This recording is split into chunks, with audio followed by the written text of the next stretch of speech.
નમસ્કાર, હું પ્રવીણ. એક તો રવિ સિઝન શરૂ થઈ ચૂકી છે અને પ્રેસ કોન્ફરન્સ કરી રહ્યા છે અને દરેક પાર્ટીના નેતા આસપાસના જે રાજ્યો છે ચૂંટણીમાં વ્યસ્ત છે.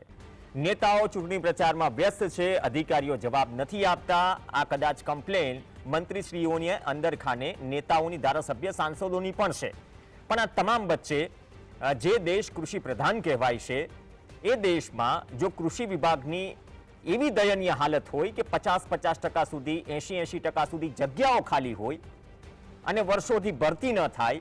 આમ તો સચિવાલયમાં ઘણા બધા વિભાગો એક્સટેન્શન પર ચાલે છે, અધિકારીને એક્સટેન્શન મળતું રહે, વિભાગ ચાલતો રહે.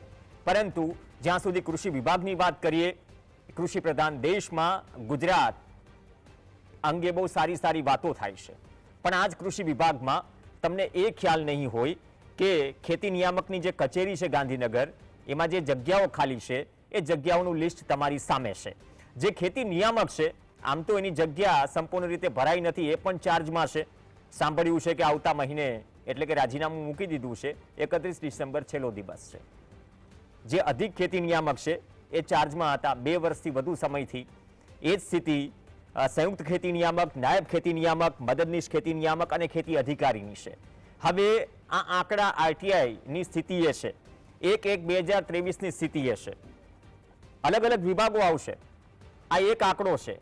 વડોદરા હોય, રાજકોટ વિભાગ હોય, જૂનાગઢ કૃષિ યુનિવર્સિટી હોય, પણ ખેતી નિયામકની કચેરી ગાંધીનગરમાં જે મંજૂર થયેલી જગ્યા છે 849 સામે જો 120 જગ્યા ખાલી હોય તો પછી 50 લાખથી વધુ ખેડૂત ખાતેદારો જે ગુજરાતમાં છે, કામગીરી કઈ રીતે થઈ રહી છે અથવા કેવી થઈ રહી છે? સર્વેને આ બધી જ વાતો ચાલે છે સંશોધનની, એક પછી એક પરતો ખુલશે, જોતા જજો. તમે પણ ખાલી જગ્યા જોઈને આશ્ચર્ય ન પમાડતા, કેમ કે આ સિક્વન્સમાં ઘણું બધું છે. સંયુક્ત ખેતી નિયામકની કચેરી વડોદરા, આરટીઆઈ પ્રમાણેના જ આંકડા છે, સરકારી આંકડા, એટલે સરકારને તો ખબર જ છે. એવું નથી કે આ શો કરી રહ્યા છીએ એટલે જાણ થશે સરકારને. ખેતી મદદનીશ વર્ગ 3ની જગ્યા વડોદરામાં ખેતી નિયામકની કચેરીના આંકડા છે, 193 મંજૂર જગ્યા સામે 108 જગ્યા ખાલી છે, અડધો અડધ જગ્યા ખાલી, તેનાથી વધુ જગ્યા ખાલી. એ જ સ્થિતિ રાજકોટ વિભાગમાં છે, 86 જગ્યા સામે 36 જગ્યા ખાલી છે. નર્મદા પટેલ, સરદાર પટેલ નર્મદા નિગમમાં પણ એ સ્થિતિ છે. એક્ઝિક્યુટિવ ડિરેક્ટર એગ્રી ની જગ્યા ભરાયેલી છે, પણ personal assistant, steno, ADMN, assistant super divisional, જેમાં આ તમામ જગ્યાએ એક જગ્યા ખાલી છે. ટોટલ સરદાર પટેલ નર્મદા નિગમમાં ખેતીવાડી વિભાગની 13માંથી 5 જગ્યા ભરાયેલી છે, 8 જગ્યા ખાલી છે. હવે તમે કહેશો કે અલગ અલગ કૃષિ યુનિવર્સિટીની શું સ્થિતિ છે? જે આપણે સંશોધનની બધી વાત કરીએ છીએ, જે અધિકારીઓને, નેતાઓ નેનો યુરિયા અને નેનો ડીએપી વાપરવાની વાત કરે છે, પણ એની સમજ લોકો સુધી પહોંચાડવાની અથવા તો નવા સંશોધનો કરવાની જવાબદારી જેના પર છે.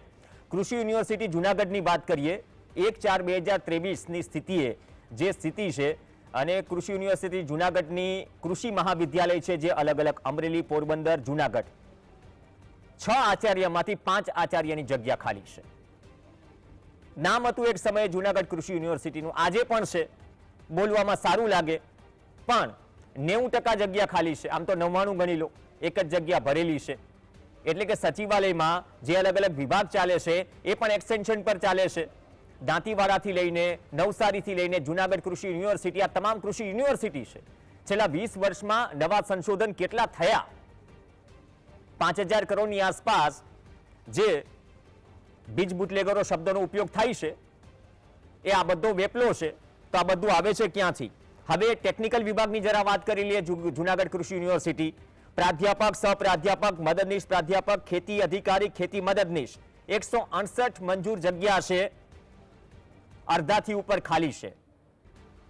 89 જગ્યા ખાલી છે, માત્ર 79 ભરેલી છે. આ ટેકનિકલ વિભાગની વાત થઈ, જે આપણે ટેકનોલોજી સાથે તાલમેલ મિલાવવાની વાત કરીએ છીએ. અને આ જ સ્થિતિ 2014ની સ્થિતિએ છે. 2014ની સ્થિતિએ પણ આ જ પ્રકારની સ્થિતિ હતી, ઉલટાની જગ્યાઓ વધી. હવે નવસારીની વાત કરી લઈએ. કૃષિ યુનિવર્સિટી, પ્રાધ્યાપક અને પ્રાધ્યાપકથી માંડે પ્રાધ્યાપક, તેની સમકક્ષ પ્રાધ્યાપક, ખેતીવાડી અધિકારી, મદદનીશ અધિકારી, ખેતીવાડી, એટલે આ બધું મળીને 2023માં 178 જગ્યા ખાલી છે, મંજૂર જગ્યા 706 છે. 2010માં 194 જગ્યા ખાલી હતી, એટલે બીજા 13 વર્ષ થઈ ગયા, જગ્યા કેટલી ભલાણી. બીજ નિગમમાં આજ મંચ ઉપરથી કોંગ્રેસના પ્રવક્તા મનહરભાઈ પટેલ પણ એ સમયે હાજર હતા.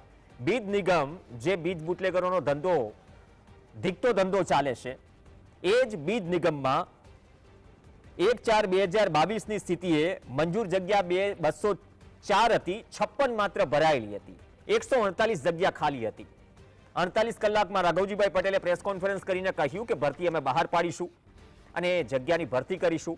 હવે એ પણ જાણીશું કે આટલા એકાદ વર્ષ એટલો સમય થઈ ગયો, એ ભરતી થઈ છે કે નહીં, અથવા તો 148 જગ્યા ખાલી છે. આ કૃષિ વિભાગ કહો, કૃષિ યુનિવર્સિટી કહો કે કૃષિ પ્રધાન એ દેશની વાત કરો કે જે કૃષિ પ્રધાન દેશના ગુણગાન ગવાય છે અલગ અલગ યોજનાઓ થકી, અલગ અલગ સંશોધનો થકી, તો શું ખરેખર મૃતપાય હાલતમાં છે સરકારનો કૃષિ વિભાગ? મંત્રીઓ બદલાતા રહેશે, અધિકારીઓ એક્સટેન્શન પર જતા રહેશે, જગ્યાઓ ક્યારે ભરશો સરકાર? વાતો કરો છો વાંધો નહીં, પણ પહેલા જગ્યા તો ભરો. શિક્ષણ અને આરોગ્યની સ્થિતિ તો એ જ છે. જો પછી કૃષિની પણ આ સ્થિતિ હોય તો પછી ખોટી વાતો કરવાની છોડી દેવી જોઈએ. આ આંકડાઓ તમારી પાસે પણ છે અને સચિવાલયમાં બેઠા અથવા તો ઘરે બેઠા જે ડિબેટ જોઈ રહ્યા છે અધિકારીઓ પાસે પણ છે. એ અધિકારીઓને પણ કારણ ખબર છે, પરંતુ મોઢું ખોલવાની મનાઈ છે. ખાતરનું જહાજ હજુ મધદરિયે છે, સમજી શકીએ છીએ મર્યાદા હશે, પણ ચૂંટણી ભાષણોમાં નેતાઓને મર્યાદા નડતી નથી. તો વાતો નહીં, ભરતી કરો સરકાર. આપણી સાથે બે ખાસ મહેમાન ચર્ચામાં જોડાશે. કોંગ્રેસના પ્રવક્તા મનહરભાઈ પટેલ જોડાશે આપણી સાથે. આ વિષય સાથે સંકળાયેલા છે, એમનું બેકગ્રાઉન્ડ સ્ટડીથી માંડીને બધું જ કૃષિ સાથે સંકળાયેલા માણસ છે. ભલે પાર્ટી સાથે છે, કોઈ પોલિટિકલ પાર્ટીની વિચારધારા છે, પણ જ્યાં સુધી બીજ નિગમની વાત હોય, કૃષિમાં નવા સંશોધનોની વાત હોય, તો એમની પાસે પૂરતો અભ્યાસ હોય છે, માહિતી હોય છે, ને આરટીઆઈ પણ તેમને કરેલી છે.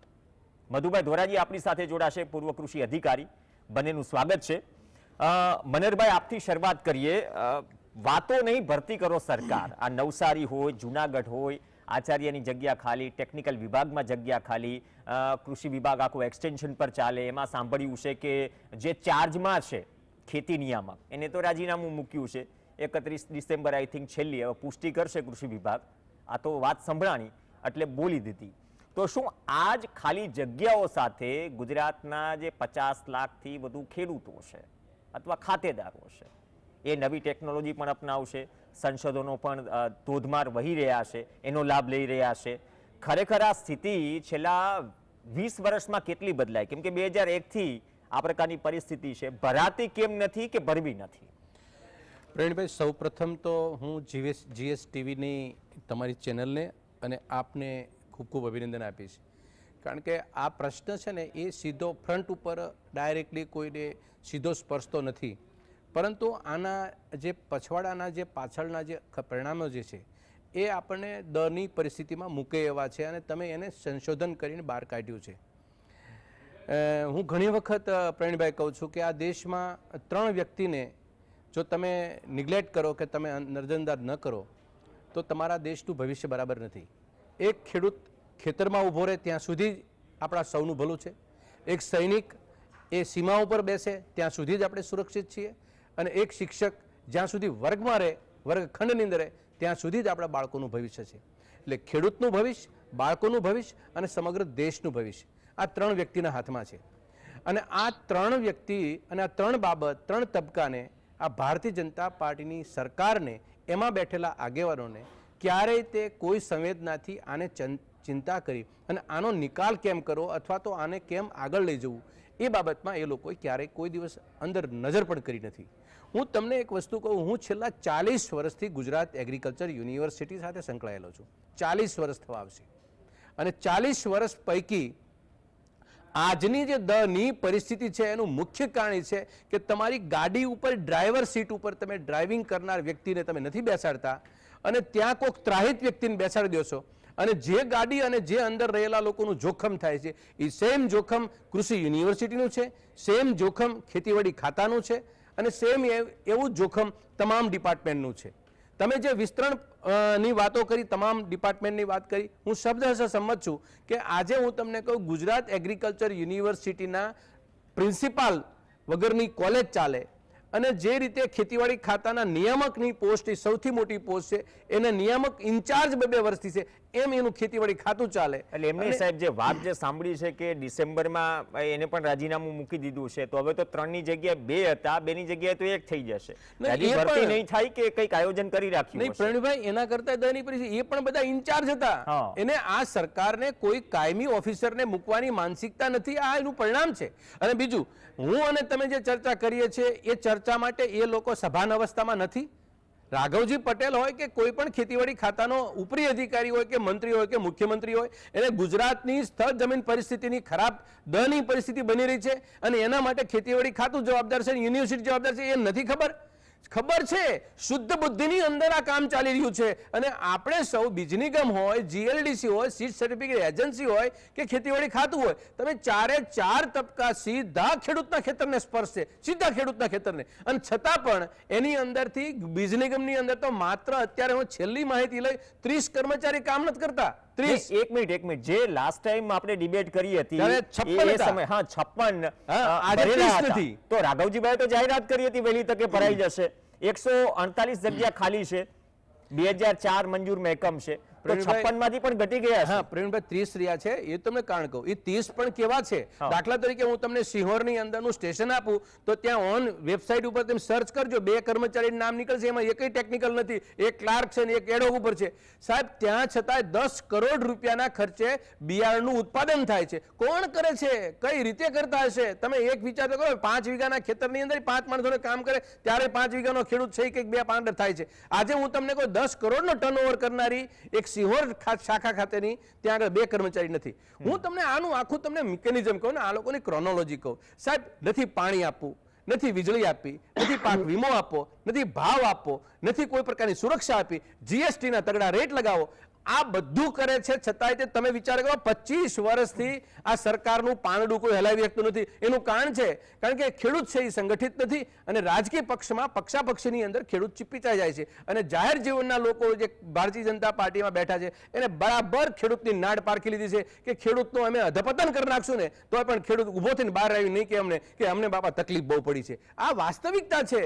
અને આ વાસ્તવિકતામાં હું અને તમે તમારી ચેનલ જે ચર્ચા કરી રહ્યા છીએ એની દની પરિસ્થિતિ હજી હું તમને કહું આવશે. આ તમામ ડિપાર્ટમેન્ટ બહુ ઓછા લોકો બોલે છે. સાહેબ, તમને સેન્સિટિવ મુદ્દા છે, હું એની વાત કરું છું. સેન્સિટિવ મુદ્દા છે જે ખરેખર દરેક ઘરને સ્પર્શે છે. એ મુદ્દે વાત થાય છે તો બહુ ઓછી થાય છે અને કરે છે તો બહુ ઓછા કરે છે. એવું નથી કે સરકારને ખોરવા બેઠા છીએ અહીંયા. નહીં, જે છે પબ્લિક ડોમેનમાં છે, સરકારને ખબર છે. ફેક્ટ વસ્તુ વિપક્ષ વાત કરી રહ્યું. હું તમને એક બીજી વાત કરું, બહુ જમીન સ્થળ ઉપરની વાત. આપણને કોઈ પણ ચેલેન્જ કરી શકે છે, મને જીએસટીવી ને બંનેને. પણ વાત એ છે, ગુજરાત એગ્રો ઇન્ડસ્ટ્રીઝ કોર્પોરેશન એક સમયે એ યંત્ર સામગ્રી બનાવતી હતી, એક સમયે પેસ્ટિસાઇડ બનાવતી હતી, એક સમયે એ ફર્ટિલાઇઝર બનાવતી હતી, વિતરણ વ્યવસ્થા કરતી હતી. અરે ફૂડ એગ્રો મતલબ કેરીનું કેનિંગ ફેક્ટરી ચલાવી અને કેરીનો રસ પેક કરીને શીતલના નામે.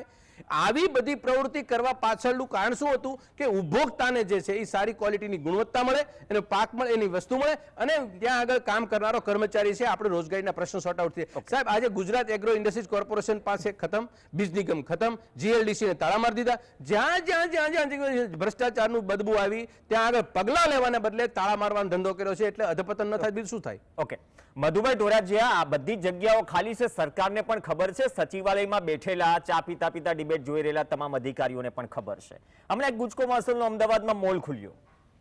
આમ તો જૂની ઓફિસ ક્યાંક રિલીફ રોડ હતી, બધું તેલ ને બધું વેચાતું, એટલે એ બધી વસ્તુ થોડા મોટા પાયે સારી વાત છે. પણ એ વાતમાંથી યાદ આવ્યું કે અમરેલીમાં કંઈક ઓઇલ મિલના ઉદ્ઘાટન કંઈક 4-5 વર્ષ 3-4-5 વર્ષ પહેલા થયા હતા. આવું કેમ કે પ્રજાની જે યાદશક્તિ છે, યાદશક્તિને થોડી વધારે આપણે મજબૂત કરવાનો પ્રયત્ન કરીએ. કદાચ નેતાઓ પણ ભૂલી ગયા હશે. એટલે ખરેખર ઓઇલ મિલ ચાલુ છે કે નહીં, આ આજનો વિષય નથી, પણ કૃષિ સાથે સંકળાયેલો વિષય છે. જે કૃષિ ક્ષેત્રને રાજ્યના સંવર્ધન માટે, રાજ્યના વિકાસ માટે, જમીની સ્તર પરના વિકાસ માટે આપણે આટલી બધી યોજનાઓ લાવીએ છીએ, જે યોજનાઓને વિભાગ હેન્ડલ કરે છે, યુનિવર્સિટીઓ હેન્ડલ કરે છે. યુનિવર્સિટીને વિભાગ તો ખાલી ખમ છે, તો હેન્ડલ કોણ કરી રહ્યું છે? પ્રવીણભાઈ, બહુ સરસ, સારામાં સારી આજે આ ચિંતનનો વિષય આપણે જે રાખ્યો છે. સરકારશ્રી સોમનાથમાં બેસી તમામે તમામ આઈએસ અધિકારીઓને બોલાવીને ત્યાં ચિંતનનો વિષય કરે છે. આ વિષય ત્યાં ચિંતન નહીં, ત્યાં ચિંતન આ વિષયનું ચિંતન નહીં થાય જ્યારે આપણે આ વિષય આપણે ઉપાડ્યો છે. ખરેખર આમાં જો ચિંતન કરવામાં આવે તો આ ખરેખર ખેડૂતોની આવક, તમે એમ કે સરકાર એમ કે છે કે ખેડૂતોની આવક અમારે બમણી કરવી છે. શું આ બમણી કરવાના? તમે નથી બીજ પ્રમાણે એજન્સીની તમે નિયામકની જગ્યા ભરતા નથી. તમે મોટી મોટી આપણે વાતો કરીએ છીએ સેન્દ્રીય ખેતીની, અને સેન્દ્રીય ખેતીને જે પ્રમાણન કરનાર છે એના નિયામકની જગ્યા નથી ભરી શકતા.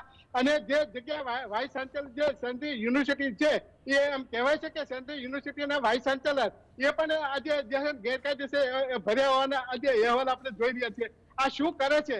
ખરેખર તો હું તો એમ કહું છું કે આ જો આપણા કૃષિ પ્રધાનનું આમાં જો ઘણા ચિંતનશીલ છે, પણ આમાં એનું કાંઈ ઉપજતું નથી, એટલે એને ખરેખર ઢાંકણીમાં પાણી લઈને આને ડૂબી મરવાનો આજે એ સાહેબ જુનાગઢ કૃષિ યુનિવર્સિટીમાં જો 1/4/2023 ની સ્થિતિએ પ્રાધ્યાપકની 20 માંથી 19 જગ્યા ખાલી હોય તો ભણાવે છે કોણ? આ નેતા જાય છે આસપાસના, એટલે ખરેખર ટેકનિકલ વિભાગમાં એ પણ ટેકનિકલ વિભાગમાં આજે એમ કહે કે મોરબી ખેતીવાડી કોલેજ ચાલુ કરી, ત્યાં 100 જગ્યા આપી અને 200 જગ્યા જે છે આપણે જુનાગઢ કોલેજની 300 વિદ્યાર્થીઓને આજે એક જ પ્રિન્સિપાલ છે. આ સંદેશો તમને રાઘવજીભાઈ તમને કહીએ છીએ, તમને શું ખ્યાલ નથી કે આ 300 વિદ્યાર્થીઓને કોણ ભણાવશે? શનિ રવિમાં પણ આ કોલેજ કદાચ ચાલુ રાખતા હશે કેમ અને ભણાવતા હશે કેમ, એ પણ આજે પ્રોબ્લેમ, આજે ચિંતનનો વિષય છે. આજે તમામ પ્રોફેસરોની 100% જગ્યા ખાલી છે. આજે તમે આજે ખરેખર એસોસિએટ પ્રોફેસર છે એની પાસે 4-5 જગ્યાના 4 છે, એને સંશોધન કરવાનું. આજે શાકભાજીના જે છે 30 પાક શાકભાજીના છે, ઘઉં છે, મગફળી છે. આજે એક પણ વેરાયટી તમે બહાર પાડી શક્યા નથી. એનું કારણ શું છે? આજે નથી કોઈ હેન્ડલ, એના અખતરે કોઈ હેન્ડલ થતા, આજે નથી કોઈ સંશોધન થતું. આ ખરેખર ચિંતન છે. રાઘેશભાઈ, તમે આનું ચિંતન કરો ને, તમારાથી જો ન થતું હોય અઠવાડિયાની અંદર તમે આનો જવાબ આપી શકતા તો તમારે રાજીનામું આપી દેવું જોઈએ, ઘા કરી દેવો જોઈએ કે મારા કૃષિ વિભાગનો જો કોઈ સાંભળતું ન હોય, તમામ જગ્યાઓ આજે ખાલી છે. પણ મધુભાઈ પહેલા આરસી ફળદુ હતા, રાઘવજી પટેલ થયા, કૃષિ મંત્રી બદલાણા, પણ છેલ્લા 2001 થી આરટીએ ના જવાબ માંગો તો બધાય કૃષિ મંત્રીના ટેન્યુઅરમાં સ્થિતિ તો આ જ છે. આમાં કૃષિ મંત્રી બદલાઈ જશે તો પણ શું ફરક પડશે? જો સચિવાલય એક્સટેન્શન પર ચાલતું હોય, કોઈ ગામ વહીવટદાર પર ચાલતું હોય, એક તલાટી 3 ગામ સંભાળતો હોય, તો ગામથી લઈને સચિવાલય સુધી એક્સટેન્શન ઉપર જ ચાલે છે કે શું, કે વહીવટદાર ઉપર ચાલે છે? પ્રશ્ન એ છે. ખરેખર એનો જો રાજીનામાનો ઘા કરી દે ને તો ખબર પડે. આજે સરકારશ્રીને તમામ કેન્દ્ર સુધી આનો પડઘો પડે કે જે કેન્દ્ર ગુજરાતના કૃષિ મંત્રી છે આ જગ્યાઓ નહીં ભરાતી હોવાને કારણે અને ખેડૂતોની આવક બમણી નહીં કરી શકવાના કારણે આજે રાજીનામું ધરી દીધું. અને કંઈક તો કંઈક એની ઇફેક્ટ થશે. આજે મોટી વાતો કરીએ છીએ, આજે મોટા ઉત્સવો કરીએ છીએ અને આજે ખેડૂતોને એક પણ પ્રશ્નનો ઉકેલ નથી લાવી શકતા. તો શું કરવા દઉં? ગુસ્કો માસોલને આપણે તમે વાત કરી કે ગુસ્કો માસોલની ઓઇલ મિલ હતી, અમરેલીની અંદર ઓઇલ મિલ હતી, પલ્સ મિલ હતી, તેમજ રાયડા મિલ હતી અને આ ઉપરાંત રાઈસ મિલ હતી. આ ચારે જે મિલો છે એ ખરેખર ખેડૂતોના હિતમાં ચાલતી હતી. આ શું પરિસ્થિતિ છે એ તો એના ચેરમેન, ગુસ્કો માસોલના ચેરમેન પણ કહી શકે. આ જો ડિબેટની અંદર આપણે ગુસ્કો માસોલના ચેરમેન આવીને એમ કહેલું કે અમરેલીની અંદર જે ગુસ્કો માસોલની જે જૂની ઓઇલ મિલ છે એનું રિનોવેશન કરી અને અદ્યતન બનાવી નવી ઓઇલ મિલ આજે 2 વર્ષની અંદર ચાલુ કરી દઈશું. તો આજે 3-4 વર્ષ થઈ ગયા તો એ ચાલુ કદાચ જીએસટીવી ની ડિબેટ પણ મેં જ હોસ્ટ કરી હતી, કદાચ હું ન ભૂલતો હોઉં તો.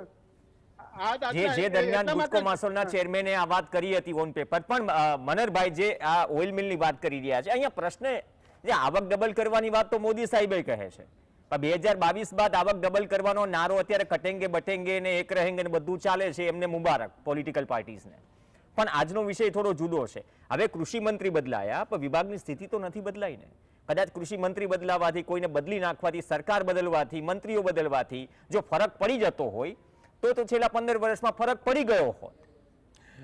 પ્રવીણભાઈ, બહુ સારી વાત કરી તમે. આપણે આ ટીવી ચેનલ જે તમારી GSTV છે ને, એ અત્યારે મને લાગે છે આખું ખેતીવાડી ખાતું અને ગુજરાત સરકાર સાંભળતી હશે. આપણે એમને શુદ્ધ બુદ્ધિમાં એક કાને વાત નાખીએ કે Gujarat natural farming science university એક નવી યુનિવર્સિટી આ લોકોએ બનાવી અને ઢોલ જેટલા પીટાતા એટલા ટીપી નાખ્યા અને એના વાઇસ ચાન્સલર જે મૂક્યા એની લાયકાત જે નોર્મ્સ છે અમારા UGCના અને AICRના એ નોર્મ્સની અગેન્સ્ટમાં એને મૂકી દીધા. દાખલા તરીકે અમારા વાઇસ ચાન્સલરની નિમણૂક હોય ને પ્રવીણભાઈ, તો એ કમસે કમ પ્રાધ્યાપકનો 10 વર્ષનો અનુભવ અથવા તો રજિસ્ટ્રારનો 10 વર્ષનો અનુભવ અથવા તો એ પ્રોફેસર તરીકેના 10 વર્ષના અને એકેડેમિશિયન અને ડીન તરીકે પ્રિન્સિપાલ તરીકેનો 10 વર્ષનો અનુભવ. આ 3 સિવાય ઓછી લાયકાતવાળો વાઇસ ચાન્સલર ન નિમી શકાય. પરંતુ ગુજરાત સરકારના આ રાજ્યપાલ એના અંડરમાં એ ચાન્સલર છે અને વાઇસ ચાન્સલરની નિમણૂક સરકારની કૃપાથી એ એવી લાયકાતવાળી વ્યક્તિને કરી છે કે જે અત્યારે અનઅધિકૃત રીતે મૂકી દીધા છે. કોઈએ કંઈ કશું બગાડી શક્યું ખરું? આ સરકારે તે બગાડી શક્યું? 90% સરકાર આ મારી વાત સાથે સંમત છે. છતાં પણ આ રાજ્યપાલ કે એના ચાન્સેલર એ વાઇસ ચાન્સેલરની નિમણૂકને એ માન્ય તરીકે આપી દીધી. બીજી વાત, આ તમે જે અત્યારે હમણાં થોડી વાર પહેલા ગુજરાતના જુનાગઢ એગ્રીકલ્ચર ઝોન નીચે 6 કોલેજ, એની 5 જગ્યા ખાલી, એની અંદર પ્રોફેસર અને એસોસિએટ પ્રોફેસર અને આસિસ્ટન્ટ પ્રોફેસર એટલે પ્રાધ્યાપક, સહપ્રાધ્યાપક અને મદદનીશ પ્રાધ્યાપક, આ 3નો સરવાળો કરીએ એટલે 124 અધિકારીઓ થાય. એ તમામ ક્લાસ 1 અધિકારી છે. આ ક્લાસ 1 અધિકારીમાં 124ની અંદર 80 જગ્યા ખાલી. તમે કલ્પના કરો આ વિદ્યાર્થીઓને કોણ ભણાવતું હશે? એમાં 3 પ્રકારના અમારી યુનિવર્સિટીના કામ થાય: એગ્રી એજ્યુકેશન, એગ્રી એક્સટેન્શન અને એગ્રી રિસર્ચ.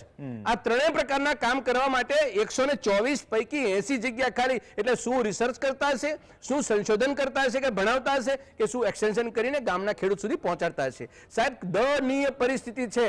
સાંભળનાર લોકોના જે ખેતીને લઈ અને જે મનસા છે ને, જે તમે કીધું ને 8 કૃષિ મંત્રી આવ્યા, 8માં આ જ હાલત છે. એનું મૂળમાં જઈએ તો ખબર પડે આ ભારતીય જનતા પાર્ટીની સરકાર એને ગામડું, ખેડૂત અને ખેત મજૂર એને દુશ્મન લાગે છે.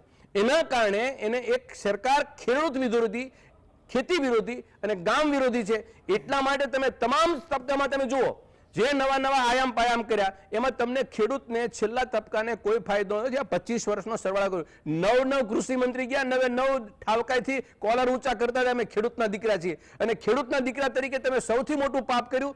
એ જે ભાઈએ શબ્દ વાપર્યો ધોરાજીયા સાહેબે કે ઢાંકણીમાં પાણીને ડૂબી મરવું જોઈએ, એ વાત બહુ વાસ્તવિકતા છે કે તમારા હાથમાં આ એવો મોટો કામગીરીનો હવાલો આવ્યો છે કે તમે ક્યારેક નિવૃત્ત થશો ને અને ઓટલા ઉપર બેઠતા હશો ને ત્યારે તમને એક અફસોસ થશે અને તમને તમારી જાત સાથે તમારી ચાબુક મારવાનું તમને મન થશે કે હું આ સરસ મજાની ખેડૂતોની કૃપા કરવાની આ પોસ્ટ ઉપર બેઠો હતો અને હું એનું તસુભર પણ સારું કામ કરી શક્યો. આ અફસોસથી તમે પીડાશો. આટલું તમે ખેડૂતોના ખેતર ઉપર ને ખેતી ઉપર તમે નજર નથી કરી શકતા કારણ કે તમારા આકાઓની કૃપાથી તમે આ વહીવટ કરી રહ્યા છો. આ આકાઓની કૃપામાંથી બહાર નીકળી અને દયનીય પરિસ્થિતિ ખેડૂતોની છે એની સામે નજર કરવી પડે. તમે સહાય ન આપો, તમે સુવિધા ન આપો અને ઉપર આકાશ ને નીચે ધરતી વચ્ચે ખેડૂતને રેઢો મૂકી દો અને કોઈ પ્રકારની નહીં. આજની તારીખે પ્રવીણભાઈ હું તમને કહું, આ ખેડૂતનો જે સદીઓથી ઉપર આકાશ ને નીચે ધરતીથી ખેતી કરતો હતો પણ સરકારના પરિઘમાં આવ્યા પછી સરકારના પ્રશ્નો એટલા વિકરાળ આવ્યા કે ખેડૂત સરકારના પ્રશ્નોને કારણે પરેશાન છે. બાકી GST ક્યાં હતું?